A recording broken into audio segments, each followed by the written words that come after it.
Good day, everyone. Good day, grade 12 ABM.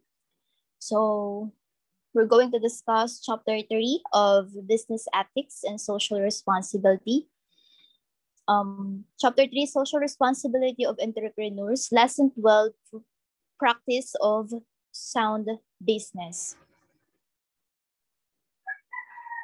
Okay, so when we say sound business, it is a method, procedure, process, or rule employed or followed by a company in the pursuit of its objective. Business practice may also refer to this collectively. So when we say practice of sound business, yan. So in the survey conducted by the student of Sapphire Aviation Academy done at Calapan, Mindoro, they found out that Filipino standards sound business practice to mean conducting business in an ethical way and complying with clear principles. This logically include a sound corporate governance, structure, and transparent reporting. So these are the preconditions. But sound business practice means more. Entrepreneurship has long been highly valued in Mindoro. So these days, this is expressed in fact that Filipinos is open to the many and rapid developments in the world in general and the staffing sector in particular. Filipinos use its inventiveness to create the right conditions for rapid response. So Filipinos believe that sound business practice also means consulting and listening to all stakeholders. So Filipinos are mindful of giving opinions of clients, suppliers, candidates, shareholders, and employees.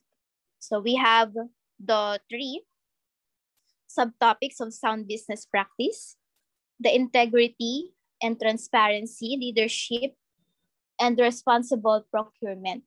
So when we say integrity and transparency, ayan, lalo na sa mga audit and treasury, ayan, dapat dire-reflect natin lahat ng mga transactions na involve yung mga pera, di ba? Yan, lalo na pag pera ang involved, dapat talaga may integrity and transparency.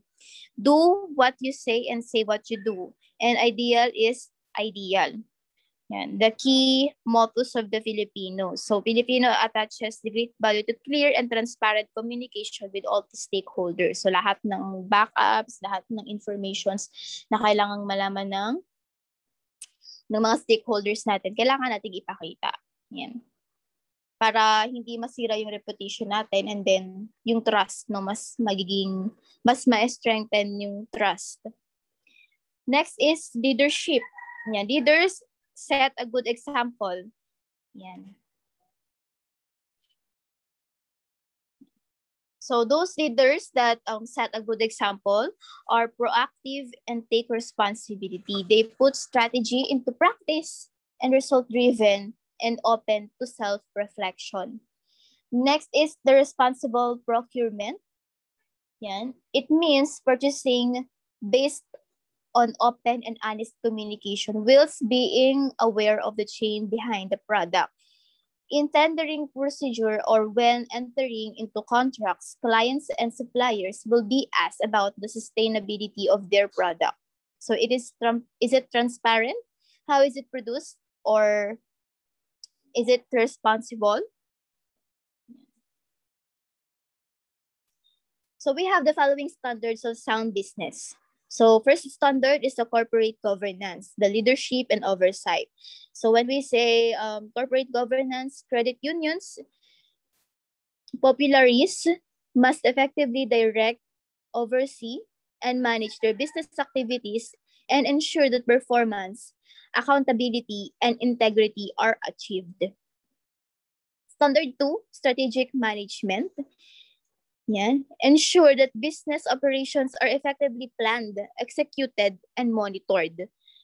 So we have the following strategic management, the corporate mission and of business objectives, and the strategic plan. Yan. Risk management. This include the human resource risk and credit risk. So must have a comprehensive approach to identifying, managing, and controlling business and operating risks. Yeah. So a risk management practices should address at a minimum the following risks. No? First is the human resource risk, credit risk, asset and liability structure risk, foreign exchange, capital management, liquidity management, outsourcing, information technology, and fiduciary. Lastly, for the standard 4, internal control structure. So it talks about the establishing and maintaining effective systems for internal control and ensure this system are reviewed and validated on a regular basis.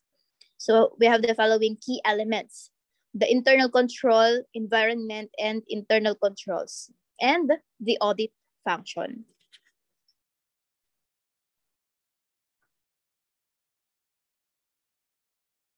Okay, so ayun, we have the following activity. How do you practice sound business?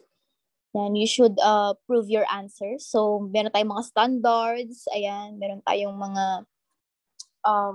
practices kung paano natin ma-maintain yung sound. Yan. Kumbaga, it talks about din sa corporate governance.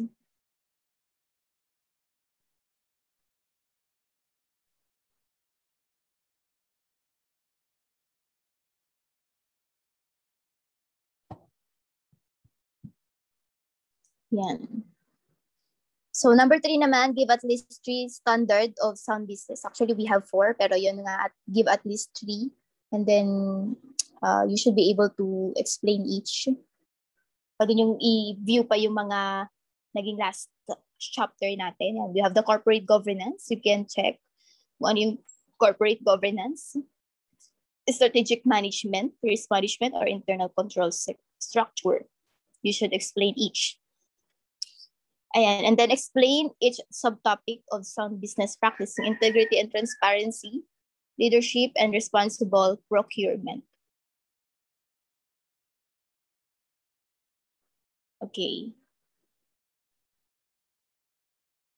So when we say integrity, it involves showing all the backups. Ayan, kung ano yung mga nangyayari within the business, kailangan transparent tayo. Especially sa mga financials talaga no? Kailangan talagang meron tayong transparency and integrity.